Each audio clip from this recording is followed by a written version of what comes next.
যেদিন তারা ঢাকা বিশ্ববিদ্যালয়ে বলেছে তুমি কে আমি কে, রাজাকার রাজাকার, কে বলেছে স্বৈরাচার স্বৈরাচার, সেই দিনে বাংলাদেশের যে বিভাজনের রাজনীতি তার কবর রচিত হয়েছে। আর একটা জিনিস মনে রাখতে হবে, শেখ হাসিনার ফ্যাসিবাদ কি শুধুমাত্র শেখ হাসিনার আওয়ামী লীগের ফ্যাসিবাদ ছিল?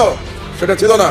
তাকে যারা ফ্যাসিবাদ হতে সহায়তা করেছে তারা কিন্তু বাংলাদেশে এখনো আছে। ফ্যাসিবাদ পালিয়ে গেছে, কিন্তু শেখ হাসিনাকে যারা ফ্যাসিবাদী শক্তিতে পরিণত করেছে, সেই মিডিয়া, সেই সাংস্কৃতিক আগ্রাসনের গোষ্ঠী, সেই ব্যবসায়িক সমাজ, সেই আমলা, সেই তথাকথিত বুদ্ধিজীবী, সেই সুশীল সমাজ বাংলাদেশে এখনো আছে। এবং আপনারা মনে রাখবেন, তারা এখন আওয়ামী লীগের বদলে অন্য কোন দলের উপরে সওয়ার হতে যাবে, কারণ তাদের নিজেদেরকে রক্ষার জন্য তারা সওয়ার হতে যাবে। এবং আপনি দেখবেন আওয়ামী লীগ যে বয়ানে কথা বলেছে গত 53 বছর ধরে, এই গোষ্ঠী নতুন একটি দলের উপরে সওয়ার হয়ে ওই একই বয়ান তারা নিয়ে আসবে। বয়ানটা হলো বাংলাদেশকে বিভক্ত করার বয়ান।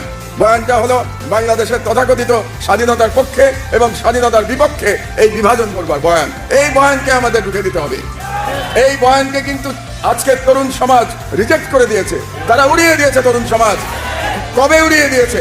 যেদিন তারা ঢাকা বিশ্ববিদ্যালয়ে বলেছে তুমি কে আমি কে, রাজাকার রাজাকার, কে বলেছে স্বৈরাচার স্বৈরাচার, সেই দিনে বাংলাদেশের যে বিভাজনের রাজনীতি তার কবর রচিত হয়েছে।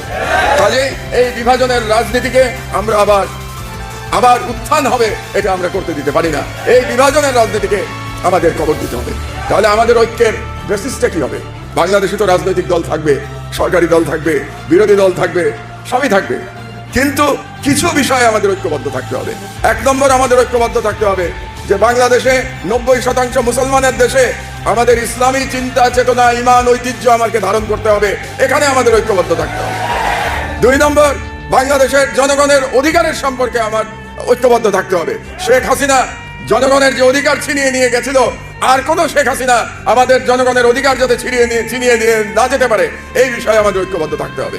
আর 3 নম্বর, বাংলাদেশের স্বাধীনতার বিষয়ে আমাদের ঐক্যবদ্ধ থাকতে হবে।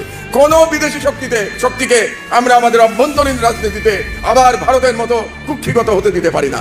আপনারা জানেন গত 15 বছর ধরে বাংলাদেশ একটি ভারতের উপনিবেশে পরিণত হয়েছিল। আমরা বাংলাদেশকে আবার ভারতের উপনিবেশে পরিণত হতে দিতে পারি না। এই প্রশ্নে আমাদেরকে ঐক্যবদ্ধ থাকতে হবে।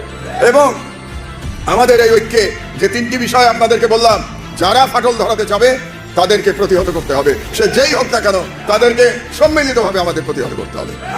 এই সরকারের সবচেয়ে বড় ভুল কি জানেন? এই সরকার একটা বিপ্লবের পরে এসেছিল, কিন্তু এই সরকার বুঝতে পারে নাই যে তারা একটা বিপ্লবের প্রোডাক্ট। এই বিষয়টি এই সরকার বুঝতে পারে নাই, যে কারণে যে কোনো বিপ্লবের পরে পৃথিবীর সব দেশে একটা শুদ্ধি অভিযান চালানো হয়, একটা পার্জিং চলে। আমলাতন্ত্রের মধ্যে পার্জিং চলে, সেনাবাহিনীতে পার্জিং চলে, পুলিশে পার্জিং চলে, কিন্তু এই সরকার দুর্ভাগ্যজনকভাবে গত 5 মাসে সেই পার্জিংটা করতে পারে নাই, শুদ্ধি অভিযান করতে পারে নাই বলে এখনো আমরা অরাজকতা দেখতে পাই, এখনো আমরা দুর্বলতা